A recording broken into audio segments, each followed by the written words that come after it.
It is time to open up the mailbag. We got questions with real concerns about the Blazers' preseason performance and whether Anfernee Simons is a potential trade target. Welcome to Locked On Blazers. Let's get into it.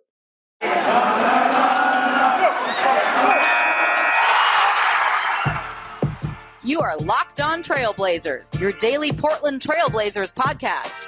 Part of the Locked On Podcast Network. Your team every day. What up, world? It's your past first point guard and Trail Blazers reporter Mike Richmond. You are listening to another episode of Locked On Blazers, part of the Locked On Podcast Network, available wherever you get podcasts and now also on YouTube. Our goal is to get 1,000 subscriptions on YouTube by Halloween, 1,000 subscribers on YouTube by Halloween. We are pushing up towards 700. We've been doing this since basically the beginning of the month, since the beginning of October. We're getting close. We're less than 2 weeks away from Halloween. So if you haven't subscribed to the show yet, do me a favor, support the show. Go to YouTube right now and subscribe to the show, and then tell a friend to do the same. It would really help out, and I would truly, truly appreciate it. Today's episode, it's also the latest edition of Mailbag Monday, our weekly mailbag show answering listener submitted questions all episode long.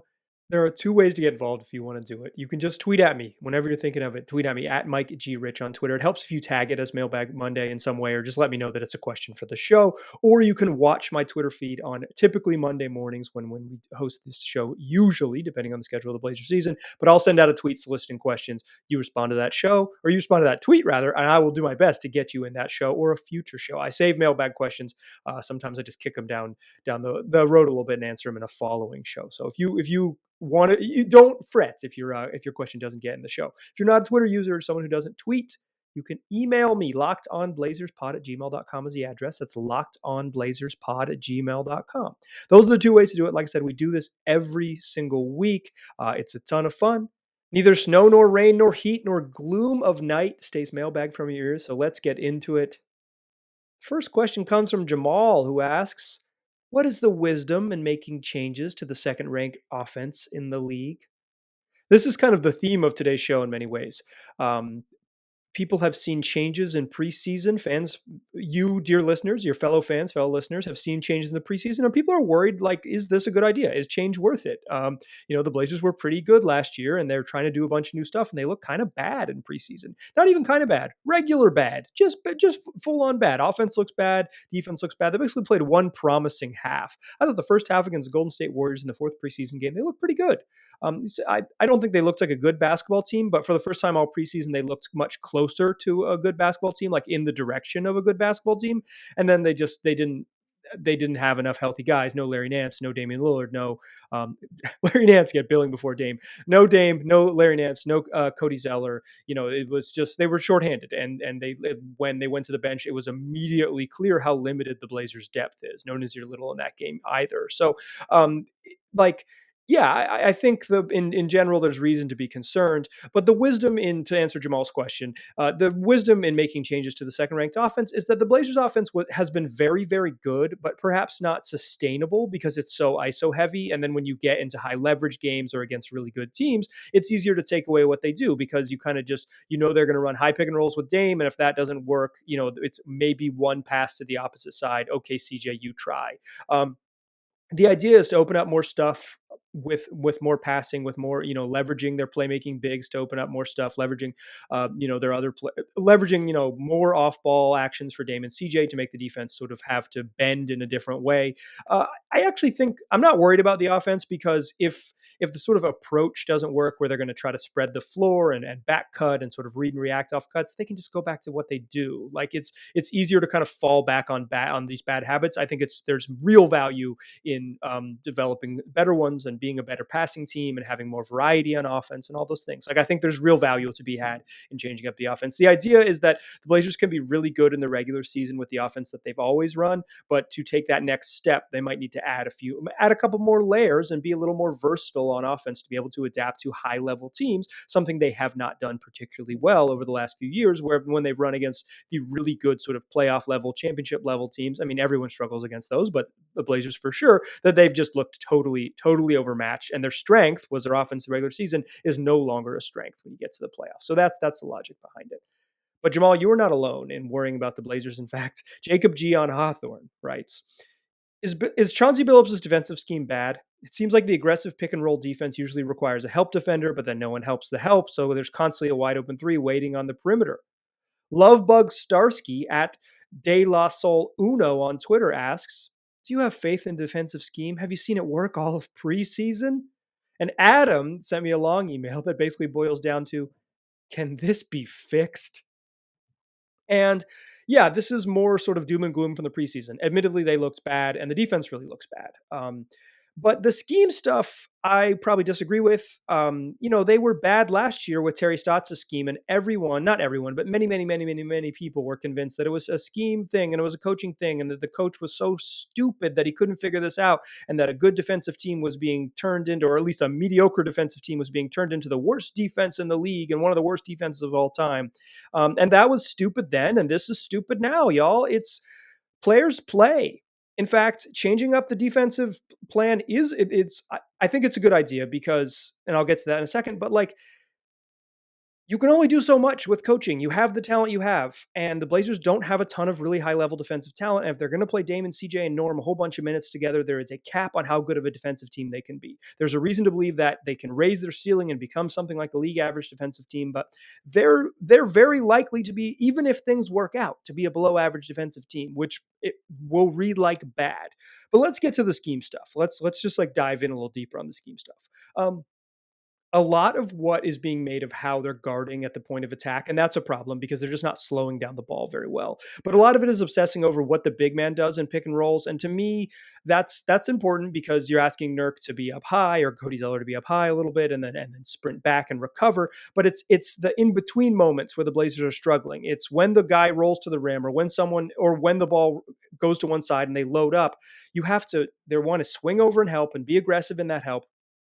And then you got to help the backside, and when the ball swings again, you got to help again, and it's helping the helper. It's that second help. It's not the first rotation. It's the backside rotation off of that, and then when the ball swings, the Blazers have just been terrible at recovering. They're bad at it. They're not good at it right now. There's reason to believe they can get better. Plenty of teams play this style of defense and are successful, are more aggressive, but personnel is always going to be what helps. Plenty of teams like the Milwaukee Bucks, an elite defensive team, played a ton of drop coverage, and they were really good at it because they had players that could really execute it. Players are always the most important. I don't think Billups' scheme is bad.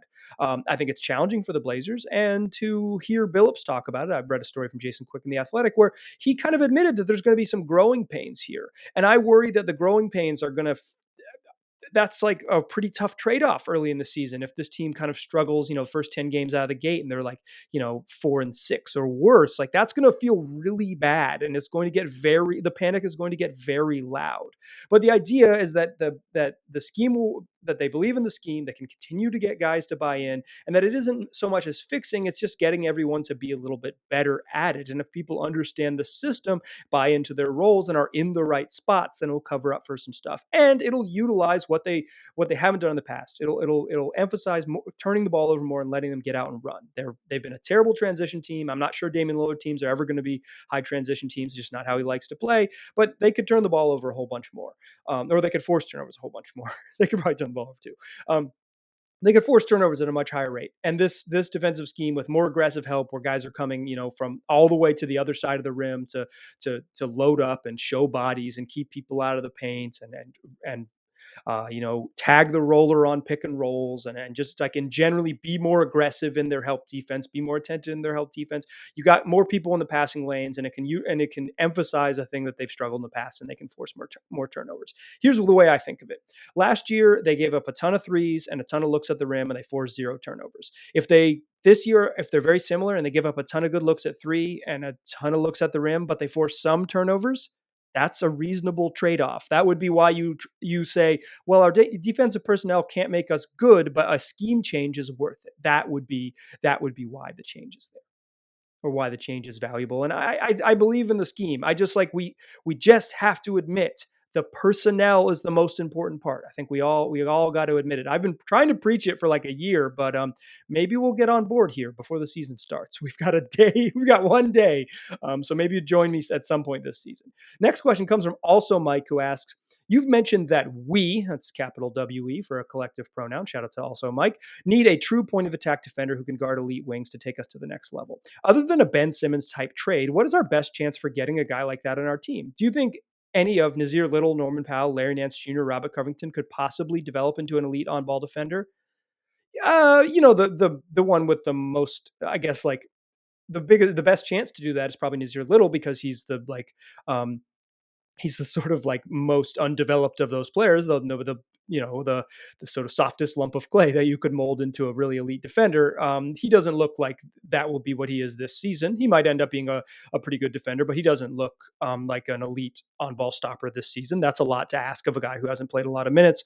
Norm isn't really that. Like that's just not what he is, and he's been in the league a long time. He would be there. Robert Covington is not what he's good at. He has slow feet and fast hands. You want him in the help position because you want his timing and his incredible hands to be in the way. And Larry Nance Jr. is a better help defender, but I think he's your best bet. I think that's a little bit dicey for the Blazers. I want to see Larry Nance and Rocco play together at the forwards next to Nurk because I want to give Larry Nance that shot. I think he's your best chance. I think he's your best solution for that point of attack defender. Norm isn't terrible at it, but he's not good at it. Like I think he's like something like slightly below average on defense is what I would grade him at. I think he's a little bit overrated in general by Blazer fans as a defender. He's an offensive player. That's what he's really good at. And Covington isn't his skill set. So I guess there's some hope for Little and there's some hope for Nance, but this team just doesn't have it. It's just like a skill set they don't necessarily have. All right, let's come back in the second segment, answer more of your questions on this glorious, glorious Mailbag Monday. But first, let me tell you about Theragun. Don't let the stress of daily life weigh on your body, whether you're an elite athlete just like me or someone trying to make it through the day tension-free. Theragun can help. Theragun is a handheld percussive therapy device that releases your deepest muscle tension using a scientifically calibrated combo of depth, speed, and power. And it's as quiet as an electric toothbrush. The Gen 4 Theragun doesn't just feel good, it gets to the source of pain by releasing tension using Theragun's signature percussive therapy, which goes 60% deeper than vibration alone.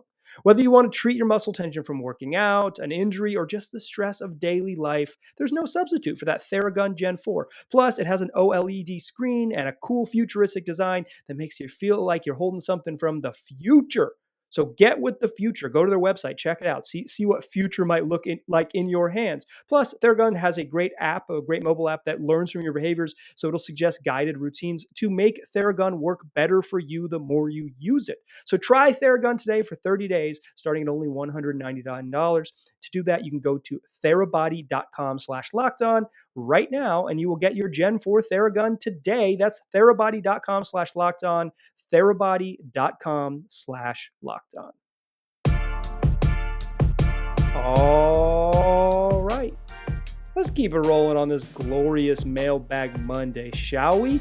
Our very next question comes from Dustin at High Flyer Me 70. It's mellow, but Me 70 because it's alphanumeric there. High Flyer Me 70 asks, with Larry Nance Jr.'s underrated passing, a full season of Norman Powell, and hopefully if CJ can get back to playing like he was pre-foot injury, shooting a zillion threes per game, what are your realistic expectations for the Dameless minutes? And how many minutes per game do you realistically think Damian Lillard will sit? Dameless minutes, for those of you who are new listeners, welcome. I'm really happy to have you aboard. It's a fun podcast, and I'm grateful that you're taking time to listen.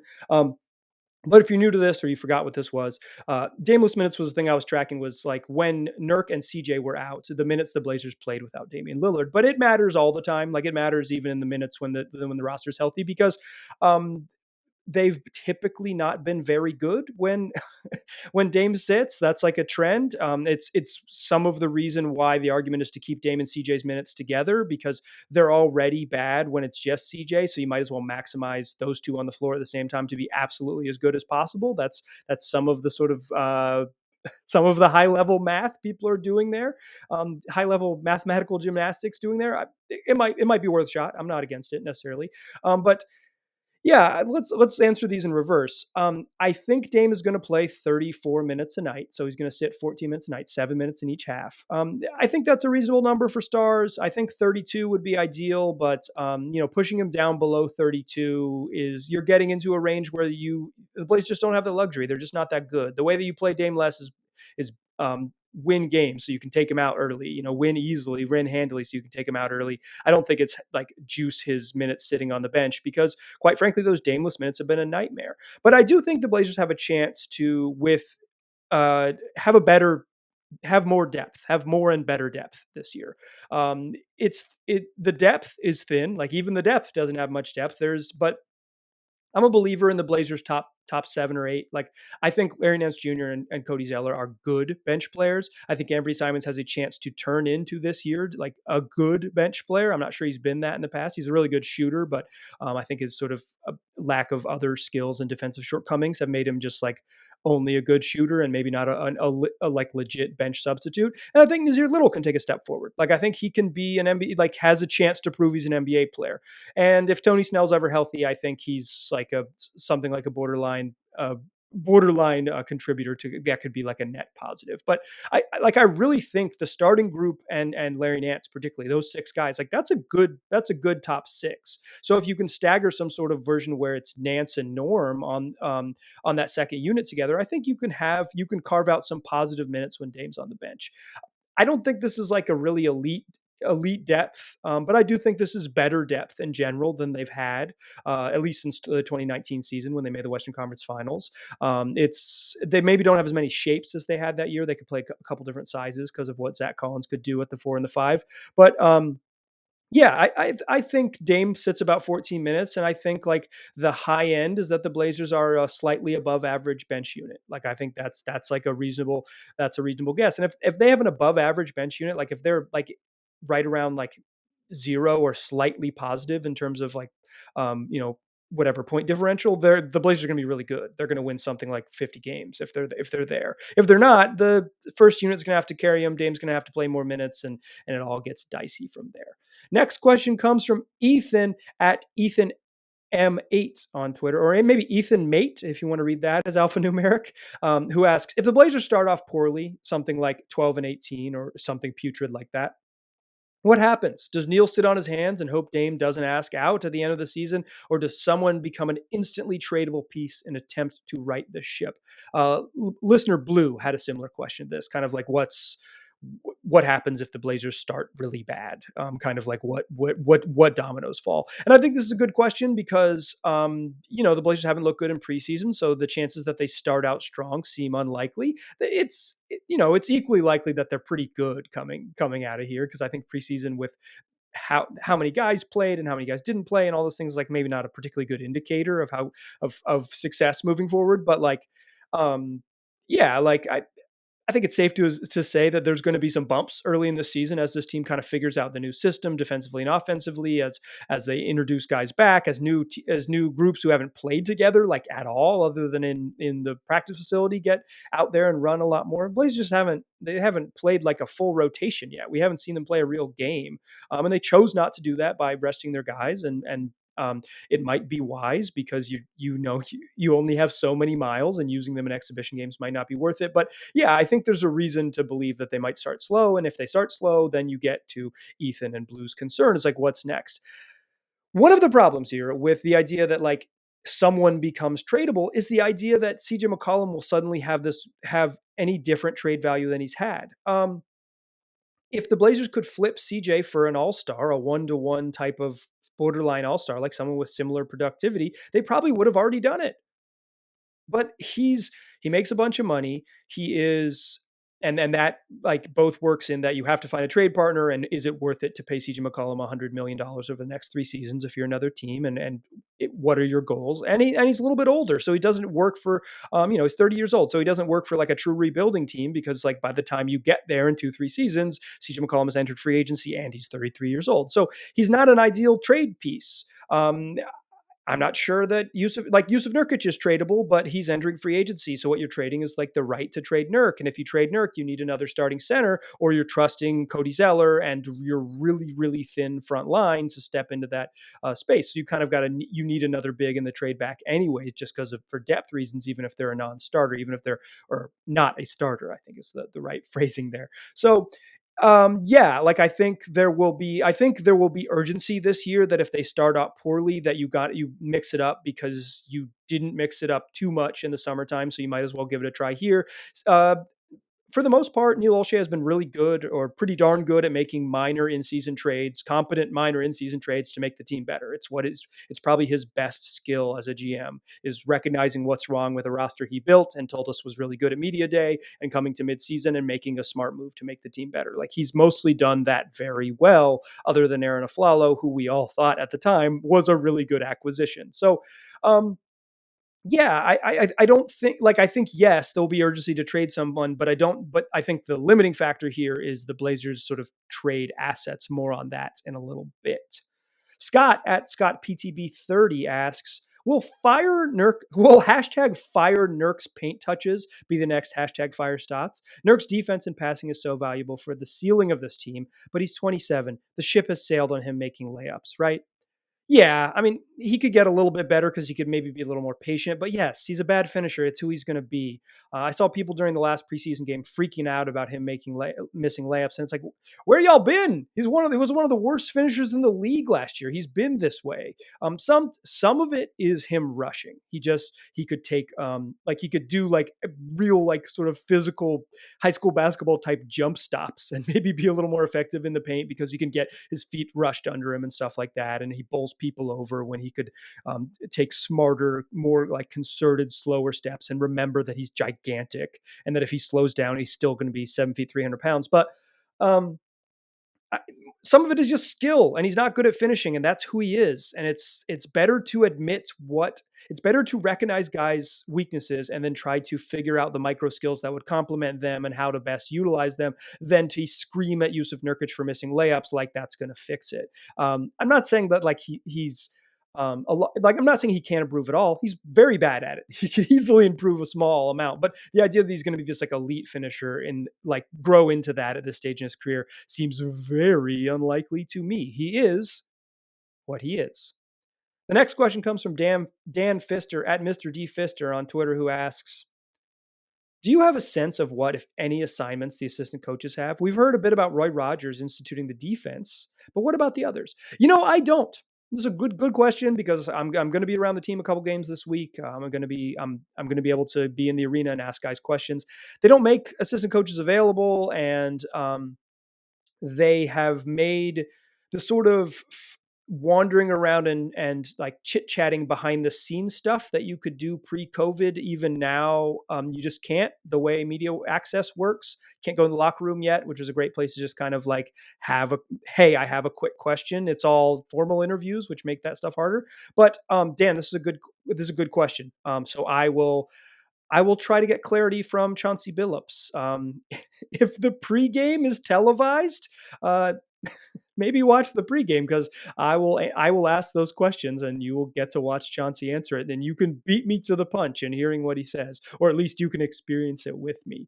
Because there just aren't really, for the way it's going to work for me, there aren't really sort of little behind the scenes moments to get these things clarified the way there once were. And frankly, I miss it. All right, let's come back in the third segment and close out this episode of Mailbag Monday. But first, let's talk about betonline.ag, the fastest and easiest way to bet on all your sports action. It's football season, y'all. As I'm recording this, Monday Night Football is wrapping up. But that means that Thursday Night Football is just a few days away, and then a whole weekend of college and pro football are right back at it. It is football season, and the number one spot to bet on all in pro and college football is betonline.ag. And if you head on over to their website right now, right this very second, as you are hearing my voice, and use the promo code LOCKEDON, you will get a 50% welcome bonus on your first deposit. So if you are a new customer, you can go to betonline.ag on your mobile phone or on your computer. They've recently updated their interface, updated their website, so it's cleaner and easier to use. You go there right now, you make your first deposit. When you're making that first deposit, use the promo code LOCKEDON. You'll get a 50% welcome bonus. They will match half of your first deposit. So why not take advantage of this great offer? You don't have to bet on football. There's also, baseball and boxing and other combat sports. And there's even your favorite casino games. So head on over to betonline.ag right now. BetOnline, where the games begin. Today's episode is also brought to you by rockauto.com. the place where you can save time and money when you're shopping for auto parts. Why choose to spend 30, 50, or even 100% more for the same parts from the chain auto parts dealer or the dealership? You don't have to do that. Instead, you can go to rockauto.com right now. It's the family business that's been serving the do-it-yourselfers for over 20 years, and their prices are always reliably low for every customer. So they don't have a special section just for mechanics. They're cheap for mechanics, and they're cheap for the do-it-yourselfers, the folks working in their front yard or in their driveway on their cars. So go explore their easy-to-use website today and find a solution for your auto part needs. That's rockauto.com. You can visit it right now and see all the parts available for your car or truck. And while you're there, make sure you write Locked On in their How Did You Hear About Us box. That way, they know we sent you. Amazing selection, reliably low prices, all the parts your car will ever need. rockauto.com.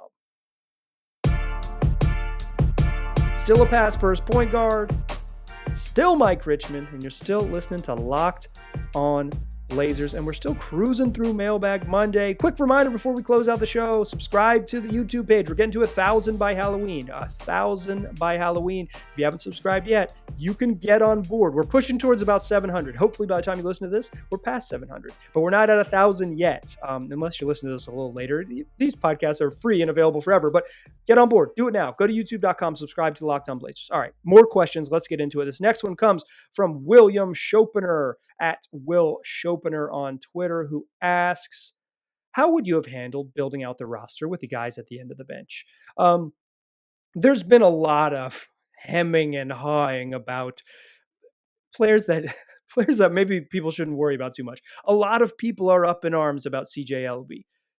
Chill. He's a second round pick. Most of those people are not good. It's not a surprise. The Blazers have had outsized success finding second round picks who are NBA players. They've been very, very good at it. CJ Ellaby might not be one of those. That's a typical experience for people in his spot. But there's also people are mad that Keljin Blevins is getting a nepotism spot, and it's all weird. But I've been tasked by Will to kind of to explain what I would do with the end of the bench spots. I would have used let's just assume that I can't get rid of Keljin Blevins because I still work for a team that his cousin is the franchise player on. So that two-way spot doesn't work. In a perfect world, you would use that two-way spot on another big. But I'm okay with Dennis Smith Jr. as your 14th roster spot. I think the Blazers could use another guard. They could use another guard who can handle, like that matters. They could probably just use another guard period, but another guard who could handle. And that helps. Another point guard helps. Like if you have many more gentlemen who can fill in as a 2 and a lot less guys who can fill in as the 1. So I like Dennis Smith Jr. and I just like the concept of backup point guard. Great. But I would not have kept the 15 roster spot open. The Blazers today in Forbes.com were valued at over $2 billion. That's just a valuation. That doesn't even account for the money at the Allen estate. Let me just say this. I, as a host of this show, will never argue for billionaires saving money on luxury taxes for the frivolity that they own that is a basketball team or sports team. That's nonsense. That's for someone else. I don't care about their money. Give it away. Make the team as good as possible. Fans want to win. So the billionaires should spend their money. For the most part, 99.99999% of people who are rooting for the Trailblazers are not billionaires. So we will never experience what that wealth is. So spend it. Who cares? Do not leave the 15th roster spot open for fake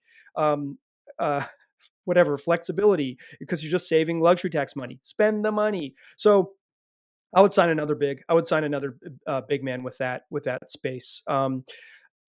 Probably a true center, just because it's Nurk and Zeller you might need some insurance there. But if it's like a 4 and so you play Larry Nance at a bunch of minutes at center, that's fine too. But a big, like someone taller than 6'10" on the roster, that's who they need. It doesn't need to be a really good player, but like an NBA player that you could count on to add there. And there are people off the street. There's definitely dudes in the G League who are capable of like giving a couple minutes. giving Trendon Watford a two-way contract is fine. Like I think that's what two-way contracts should be. They should either be for specific depth that you need on your roster, or a flyer on a second round undrafted guy who you're like, we thought this guy can play. Let's give him a two-way deal, and see if he pops. And if he pops, we can like turn him into it. We'll convert him into being part of the regular NBA team. But the way I wouldn't do it with the second half of the rotation is I wouldn't cheap out, because I wouldn't worry about my luxury taxes. Easy for me to say because it's not my money. But if you're rooting for billionaires to save money, me and you are not on the same team and never will be. Next question comes from Arshad Dalan, aka Archie Darling. I love that aka Archie Darling. Arshad Dalan 123 on at Arshad Dalan 123 on Twitter, who asks, what do you think the variance for the Blazers seeding is this year? What's the highest and lowest seed you could realistically imagine them ending up with? With love from Sri Lanka. Wow, a shout out to Archie Darling from Sri Lanka. We did this a couple mailbags ago. If you are listening in another country, holler at me and I will shout out listeners from all over the globe. I think it's super fun that people follow the Portland Trail Blazers from all over the world, including from beautiful Sri Lanka. I've never been to the whole Asian subcontinent, but I would love to go when global travel is a little bit easier in the world. I think the Blazers could finish as high as fourth in the West. Yeah, I think fourth is probably, maybe even generously, like absolute best case scenario, third. But I think fourth is maybe more realistic, what I believe. Fourth and 10th, I think, are how far they could go. There's a lot of good teams in the West. If the Blazers have some bad injury luck, or some other teams don't have bad injury luck, like stay super healthy, like a question asker who actually asked the next question is a believer that the Minnesota Timberwolves are going to be a team that challenges for the playoffs. I've seen people say that Sacramento Kings could be feisty and challenge for the playoffs this year. The Grizzlies are going to be right there in the back half of the West. And then there's all those like Warriors, Clippers, Mavs who are right in the Blazers range. And if they all finish ahead of the Blazers, you're pushing them back to 8th or 9th already. So yeah, I think it's somewhere like 3 through 10. I don't think they're going to bottom out and be one of the truly bad teams, because Houston and OKC are going to aggressively pursue being bad. But yeah, I think San Antonio is pretty bad too. I don't think the Blazers will catch them, but they'll be annoyingly decent because they're San Antonio for a long time, despite their sort of lack of talent. They're going to finish something like 13th in the West. So yeah, I think 4 and 10 is the kind of the polls. Next question comes from Casey Anderson, Wolves believer at Lease Def on Twitter, who asks, it seems like the team wants Anfernee Simons to prove himself this year. Do you think it's likely he is dealt at the deadline, or will they give him a full year to play himself firmly into or out of the rotation? I kind of think Anfernee Simons, Ant, is in some ways the Blazers' most tradable part. He's not super promising by any means. Like, he looks like a guy who could play in the NBA for a long time because he can really, really shoot it. And he looked okay in preseason as a guy who could handle the ball a little bit more and take on more of those, more of that role. But like a bunch of players from his draft class got big extensions, and he wasn't even mentioned or considered really. Like, I'm sure his agent and Neil Olshey talked about it, but Ant hasn't done anything to get a big money paycheck, and so I don't think he has like particularly high trade value. But remember that luxury tax I just talked about?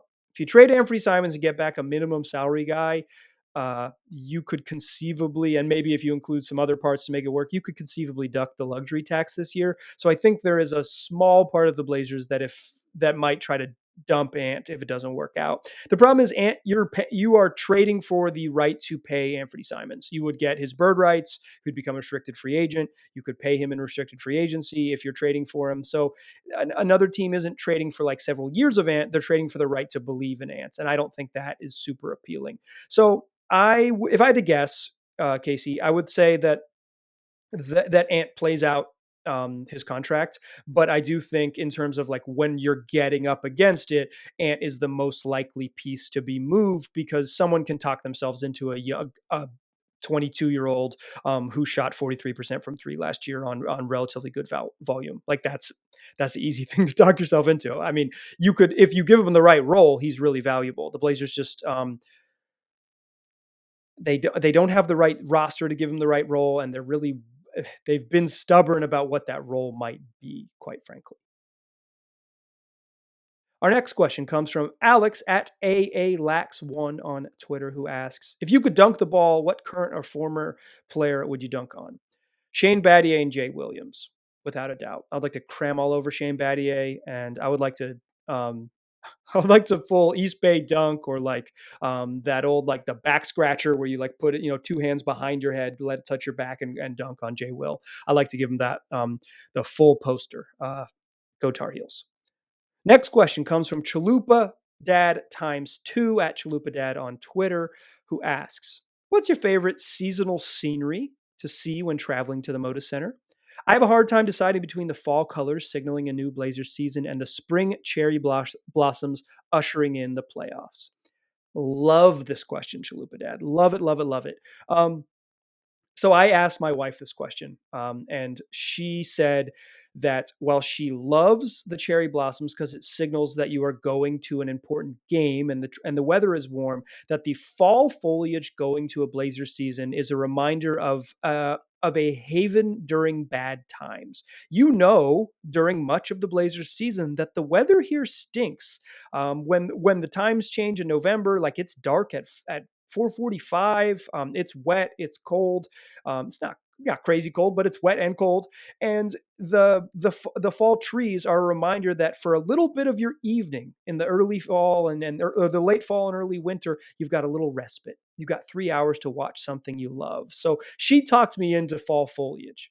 But my gut says cherry blossoms. Her argument was by the time you get to spring, there's other stuff that sort of you can pique your interest. You don't just need basketball to kind of save your day and your endorphins. So like the cherry blossoms are a signal that like many other opportunities are open, not just basketball. But I go cherry blossoms here because it reminds me of walking to some of my favorite sporting events I've ever attended. My first year on the beat, Damon Lillard hit a game winner over the Houston Rockets to give the Blazers their first playoff win in 18 years. I was lucky to be there throughout the 2019 NBA playoffs when the Blazers made the Western Conference Finals and played an epic series against the Denver Nuggets. Like spring, walking across the Moda Center campus or from where I park, like walking, driving in and kind of pulling up under on the campus and then walking to the entrance. Like I love it. I love those spring cherry blossoms. So I think both are great. And in my house, we have differing opinions. So I imagine in many other houses across this great pinwheel empire, to steal a phrase from a certain social media handle, then there's a bunch of people that feel differently. So if you prefer, you can tweet at me with the hashtag cherry or the hashtag fall foliage. You don't have to tweet me with hashtags. We don't really do that kind of stuff. I'm just, your boy loves engagement, I think. So tweet at Locked On Blazers on Twitter. That is going to do it for the mailbag episode. We do this every week. So if you want to get involved, there are 2 ways to do it. At Mike G. Rich on Twitter and lockedonblazerspod@gmail.com. Those are the 2 ways to do it. Like I said, appreciate everyone who's involved. If you listen, write in a question, whatever it is, I'm happy to have you here. If you're a new listener because the season is starting out, welcome. I'm so happy to have you. Make sure you're subscribed to the YouTube channel and also subscribe wherever you already get podcasts. And if your friends are asking about it, because basketball's here, it's here. They're like, hey, what are your favorite sort of channels for Blazers content? Tell them about Locked On Blazers. That is the best way to support the show. Tell them about Locked On Blazers and tell them to subscribe on YouTube and tell them to search us wherever they already get podcasts, and we'll be right there waiting for you. We got a really fun show this week. Hasn't been confirmed yet, so I'm not going to spoil it here, but could be a really big interview coming later this week. Really big. Do not want to miss Friday's show. Could be a massive, massive interview. A whole bunch of fun. So don't miss that one. Also, the Blazers play a basketball game on Wednesday night, the preseason opener. So the next episode you hear will be previewing that game, previewing the season, a look ahead, everything you need to know as the Blazers games happen. It's here. It's really, really here. We're days away. The NBA tips off tomorrow and the Blazers tip off the next day. Or as you're listening to this is Tuesday's show. NBA tips off tonight and the Blazers tip off tomorrow. Get excited. Basketball season is upon us. Make sure you're looking at those leaves while you're going to the stadium. Appreciate you listening. Talk to you soon.